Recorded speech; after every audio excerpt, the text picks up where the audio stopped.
እስኪዩዋቸው እንዴት አባታቸው እንደሚያምሩ ዋው ትላላችሁ። ሰላም ቤተሰብ እንዴት ናችሁ? ደህና ናችሁ? እኔ በጣም ደህና ነኝ፣ እግዚአብሔር ይመስገን። ባላችሁበት ሰላማችሁ ብዝት ይበልኝ። እንግዲህ ሀይሚዬና ብሩኬን እንዴት የገና አበሻ ቀሚስ ለብሰው እንዴት አላየናቸውም? እንዴት አብረው አልመጡም? እያልን ብዙዎቻችን በጣም እንትን ስንል ነበረ። ትናንትና ስንጠብቃቸው ነበረ። እንግዲህ ዛሬ በአዲስ ነገር ከችሉልናል። ቤተሰቦች እንዴት ነው አያምሩም?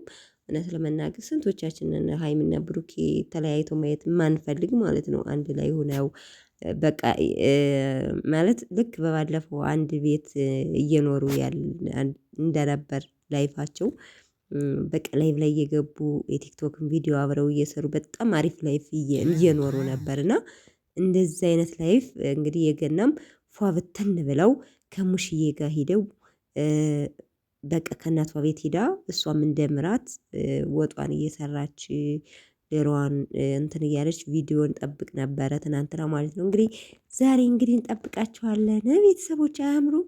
ዋው ዋው ዋው! እኔ የምላችሁ ስለ ሀበሻ ቀሚሱ ዲዛይን እንዴት አላችሁ? ያምራል አያምርም? በጣም ያምራል።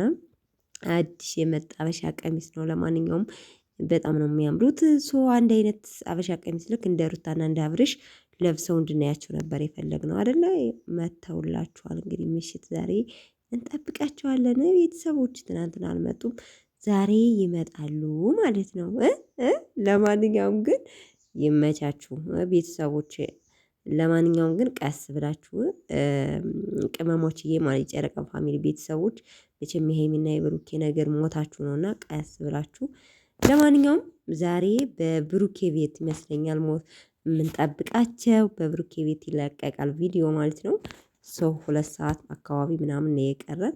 ለማንኛውም ቤተሰቦቼ መልካም ቆይታ፣ ወዳችኋለሁ። ባይ ባይ